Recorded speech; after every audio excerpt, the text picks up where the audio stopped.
Hi everyone and welcome back to my channel. I'm back with a Tumbler tutorial and we are gearing up and getting right into some Valentine designs. I don't often do a ton of these, but I do have two that I'll be putting on the channel, this one and another one, that I cannot wait to show you guys how these both come out because I'm telling you they are stunners and I am so geeked out with how these came out. So we are starting with a 20-ounce Hogg tumbler here.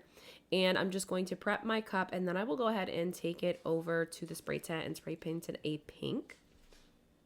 Now that we have our pink glitter, or our pink spray paint dried, we're going to go ahead and epoxy method our glitter. So we are adding just about a little less than 5 ml of epoxy onto this cup. I typically will do the epoxy method with a chunkier glitter, and I will always most likely use the fast set in order to ensure that it dries a little bit quicker, but you could use regular Artist Cure epoxy as well, but of course we are using Flint Sister Supply Shop epoxy.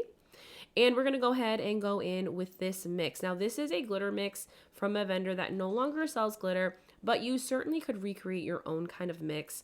This was actually supposed to be a glitter that was more for Christmas, but I feel like this also gives me really cute Valentine vibes. And so I had to put this one on a tumbler for Valentine's Day.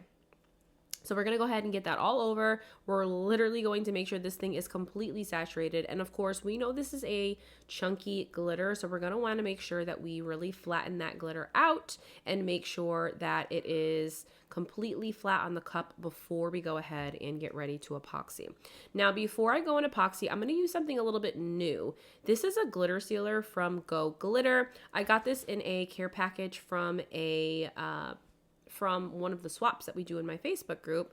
And so this is an alternative very similar to how I normally would spray seal with like a polyacrylic spray or a clear spray paint. This is essentially a sealer, but it is meant to, be applied with a brush on your cup. So I actually really enjoyed this product. I hadn't seen it before on the market, so it was really nice to be sent it and be able to try it out. But I do really think that this worked really well. And because it was already flat, I really was able to very easily glide that on and get it sealed before I did my coats of epoxy. Then I took it over to the turner and we did 2 coats of epoxy. I did about 20 to 30 ml in the first coat and then about 20 until it was relatively smooth. Then we'll go ahead and add our stenciling. So this is going to be a chunky glitter peekaboo. We're doing a glitter on glitter peekaboo, which means that instead of just having spray paint as the final coat on the outside, we're going to be adding another layer of glitter to this. So I've gone ahead and created my Love peekaboo set in some stencil vinyl, just sized it to fit my cup. I just found a font on Creative Fabrica that I actually had in Procreate, and I just kind of put all the letters into Cricut Design Space and then cut this with stencil vinyl. And then after we've gotten this applied, we're going to go ahead and take this over to my spray tent. And I originally was going to do white, and then I decided to kind of veer off my original idea and do a vintage lace from Color Shot as my top color. Now you'll notice that there are lots of lumps and bumps and it's not perfectly smooth, and that's perfectly fine because again, we're going in with a second coat of glitter. So really a lot of those bumps where normally I would be wanting to make sure I have a very, very smooth coat with no bumps because that will show through my paint. I'm not so worried about that because we're adding chunky glitter on top and all that stuff's going to be hidden underneath that glitter. So this is Ezra from Batty Glitter here.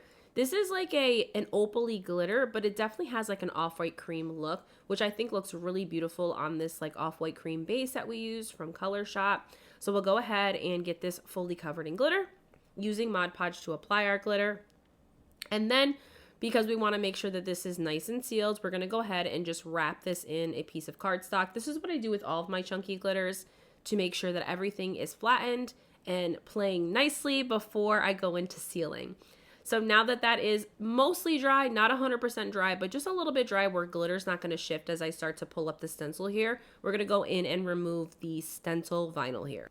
So I'm just using my weeding pen here to pull off the stencil vinyl here and just, taking my time. I definitely, and I do this, I feel like every time, I forgot to like add some sort of marking either in like a dark marker that I could see through the glitter or like using hot glue to like mark where my stencils are. I do this, I feel like at least once or twice a year. And I'm like, I'm always surprised myself like, girl, we've been down this road and we've done this. How are we still making the same mistake?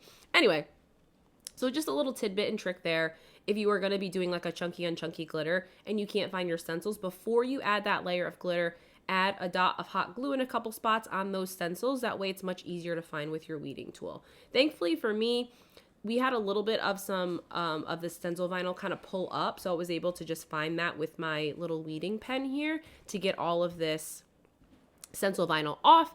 That way I didn't have to kind of go for a hunt and pull up and mess up a lot of that glitter there. So we're going to go ahead and finish with this. After I've gotten all the stencils removed, again, I'm going to wait for it to fully dry. Then I'll go in and again spray seal or glitter seal with the Geaux glitter sealer to make sure that it's all sealed before I go in with another couple coats of epoxy. So we're now up to 4 coats of epoxy, and now that my cup is smooth, I can do my sanding on my top rim, and then I can go ahead and of course now add all of the rest of the decal work here. So I'm adding just the outline vinyl in red from this Love stencil. So I took the original file and just did an offset of it. It's just a really thin offset, and make sure to use the square version so that it kind of matched the font here. And I just cut that out, sliced that with the original file so that I had a really pretty outline. And then we're gonna go ahead, of course, and then apply this vinyl over top, and it just really makes this pop a lot more. I feel like for this really makes that sort of peekaboo pop out, and you can really clearly see both of the different glitters on this cup. So once we've gotten this part placed, we'll go ahead and add the second section, which is the in the air section. So the cup is going to say love is in the air, and then that is kind of the decal work that we're doing. But then we're going to do something a little bit fun. So you guys know that I have been absolutely loving my 3D printer, and I have just been printing all of the things. So I found this cute little like lips file, and I printed out a lot of these little like flat lips stencil style items on my 3D printer so that I could apply this to the cup. Now, what's really cool about 3D printing is because it's technically like a plastic, you really can manipulate it quite nicely and quite easily onto your cup. So what I'm doing here is I'm taking those flat lips that I had cut or printed, I should say, on my 3D printer. I'm heating them up with my heat gun, and then I am placing them on the cup and then pushing down. Make sure that you're using something if it's too hot, pushing those down. That way I can mold it to the cup, and that way I'm not going to have any of those harsh edges, which sometimes can happen with like 3D prints. If you don't mold it to the cup, you're going to have all those jagged points kind of sticking out, and it's just not going to look right, and it's going to be super hard to epoxy that way. So I just did that all over the back, and I think this came out too cute. So this is the final look for the cup. I think this came out absolutely adorable. I do think I might go back and add some rhinestones in red to the lips to just make it even that more cute, but you guys will have to let me know what you think.